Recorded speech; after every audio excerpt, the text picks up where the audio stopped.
કિરીટભાઈને જંગી બહુમતીથી જીતાડશું એવો અમારો વિશ્વાસ છે. કિરીટભાઈ કિરીટના હાવીજ, અમારે એવા હાવીજ જેવા માણસો જોઈએ.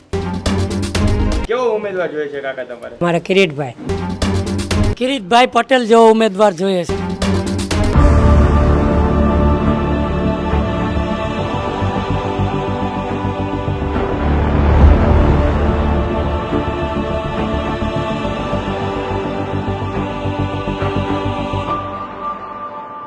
ભર બપોર થયું છે, વિસાવદરમાં તડકો છે, તડકાની વચ્ચે માહોલ ગરમ છે કારણ કે ગરમી પણ વધારે છે, કારણ કે ચૂંટણી છે એટલે એની પણ થોડી ગરમી વધારે, 2-5 ડિગ્રી એની પણ વધારે અહીંયા ઉકળી ગઈ છે.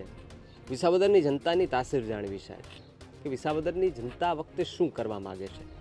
અમે જ્યાં જ્યાં જઈએ છીએ લોકોને પૂછવાના પ્રયત્ન કરીએ છીએ કે કાકા તમને શું લાગે છે આ વખતે, તમને કયા નેતા ગમે છે? ભાજપ, કોંગ્રેસ, આપ આ બધા અહીંયા નેતાના ધાડા ઉતરી ગયા છે, કઈ રીતે જુઓ છો? તો અમુક લોકો તો કહે છે કે ઓહો આ નેતા છે. ત્યારે ખબર પડે છે કારણ કે કોઈ દિવસ આવ્યા ન હોય ને એનો નેતા અહીંયા આવે અને લોકો જુએ ત્યારે ખબર પડે કે અચ્છા આ નેતા છે. એટલે સ્વાભાવિકપણે ચૂંટણીનો માહોલ ગરમ છે ત્યારે વિસાવદરના ગ્રામ્ય વિસ્તારના લોકો શું કહી રહ્યા છે આવું સાંભળ્યું.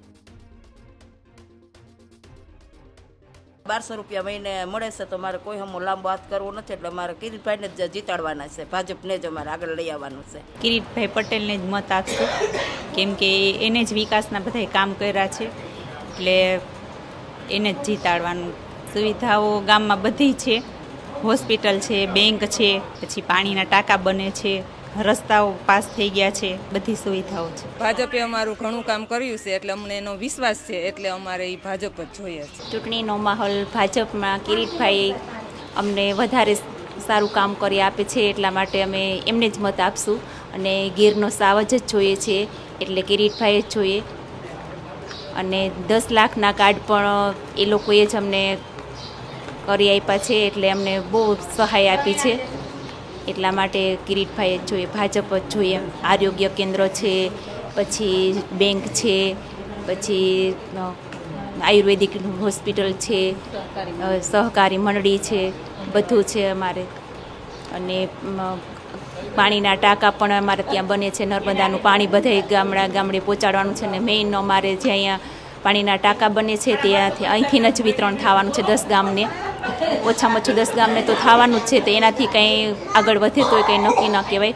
એ બધું કામ ભાજપ જ કરી આપે છે, એટલે અમને વિશ્વાસ છે કે ભાજપને જ મત આપીએ અને એનાથી એના વડે જ સારું કામ થશે. એ તો જે છે એની બુદ્ધિ પ્રમાણે બધા બોલતા હોય, પણ આપણા માટે તો એવું છે કે ભાજપ જ સારું. એમ ભાજપ જોઈએ સારા કામ કરે બધાના, બસ ભાજપ સરકાર એની છે, બીજા શું કરે? અમે કોઈનો વિરોધ નહીં, અમે તો ભાજપમાં જ છે. મારો ભાઈ છે ને પરસોત્તમભાઈ, ભાજપ આવે તો સારું. અને આ ગોપાલભાઈ શું કરી ગયો? એની પાસે સરકાર નથી, એની પાસે કોઈ આધાર નથી એની પાસે. તો સાંભળ્યા ને તમે, આ વિસાવદરના ગ્રામજનોના એ વિસ્તારના લોકો છે કે જેમણે એમની સાથે અમે વાત કરીને જાણવાનો પ્રયત્ન કર્યા કે આ વખતે શું મિજાજ છે, શું ઈચ્છા છે એ લોકોની, શું જોઈએ છે એ લોકોને.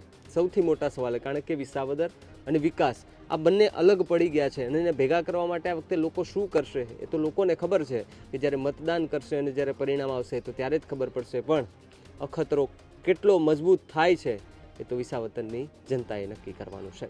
આ લોકોની વાત સાથે કેટલા સહમત છો કમેન્ટ બોક્સમાં ખાસ લખજો. જોતા રહેજો ન્યૂઝ રૂમ. નમસ્કાર.